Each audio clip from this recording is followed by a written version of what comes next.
Okay, so we're going to walk through a real-life medical detective story. Think of it like this.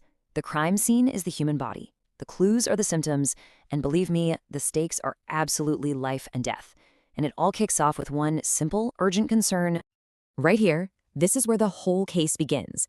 And it's more than just a cough, you know? The key word here is again. That's the first major clue. It tells the clinical team that they're not just looking at a new illness, they're dealing with a recurring problem. And that changes everything. So what is pneumonia really? Well, at its core, it's an infection that gets down into the lungs and causes the air sacs to get inflamed and fill up with fluid or even pus.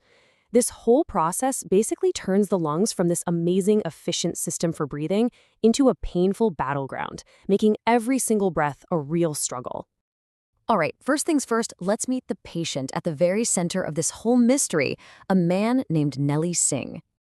So this is Nellie Singh. He's 82 years old, and he's already managing some pretty serious conditions, heart disease and type 1 diabetes.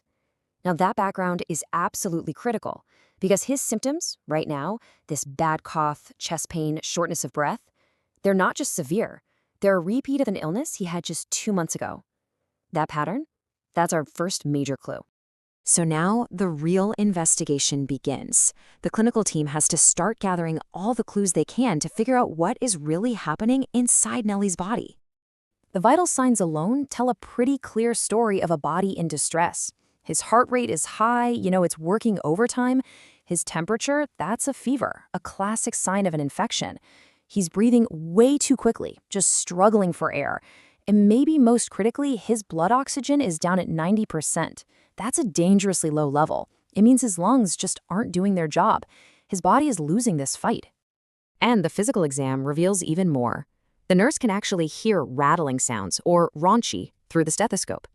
They also check for something called tactile fremitus, and you can think of it like this. It's like feeling the vibrations on someone's back when they talk.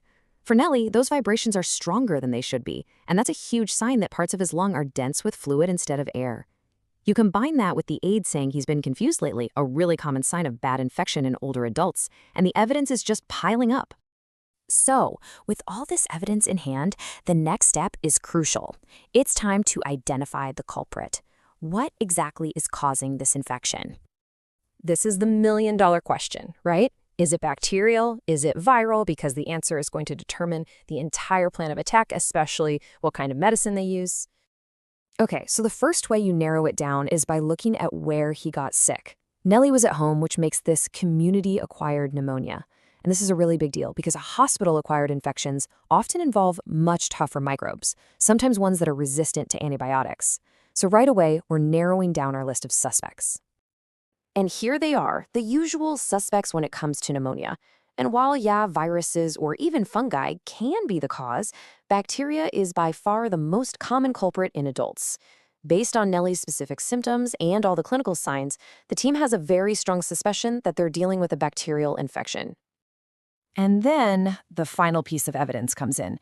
It's a chest X-ray, and it confirms the presence of fluid. So the diagnosis is in bacterial pneumonia. The culprit has been officially identified.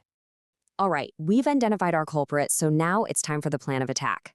The immediate goal here is to stabilize Nellie and get him on the road to recovery, fast. The objectives are crystal clear. First, help him breathe. That means clearing his airways and getting those oxygen levels way up. Then you manage his pain, get him hydrated, and slowly, carefully start to build his strength back up. Every single action from this point on is aimed at hitting these goals. So this is the nursing action plan in a nutshell. It's pretty straightforward, really. It's a continuous loop. You set clear goals, you take action, you teach the patient and their caregiver what to do, and then you check the results to see if the plan is working or if you need to adjust. And here's what that plan actually looks like in practice. He gets oxygen right away to support his breathing, ibuprofen to tackle the fever and pain, then the big gun, the antibiotic azithromycin, which goes straight to the source to fight that bacteria. And just as important is education. Teaching Nellie how to do deep breathing exercises empowers him to actually help his own body heal. So the initial treatment is done, but the work isn't over, not by a long shot. Now the team has to evaluate how effective the plan was and decide on the critical next step. Remember this number? This was Nellie's oxygen saturation when he first came in, a dangerously low level for anyone, let alone an 82-year-old man.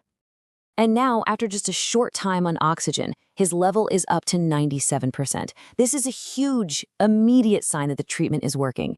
It's a breath of fresh air, literally. I mean, the improvements are clear right across the board. Look at this. His pain dropped from a 4 out of 10 down to a 1. His fever is coming down, and his oxygen is stable, in a safe range. These are all incredibly positive signs that the initial intervention was a success. But despite all this progress, the team makes a tough, critical decision. You have to consider Nellie's age, his complicated medical history, and the fact that this is a recurring infection. The risk of his condition getting worse again is still really high.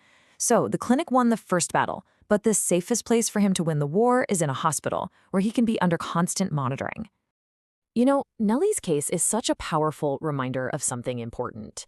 In our world of amazing, high-tech medicine, what really saved the day here was good old-fashioned clinical detective work, seeing the patterns, gathering the clues, and acting decisively. It's a story that proves that sometimes that quick, fundamental care is still very much a matter of life or death.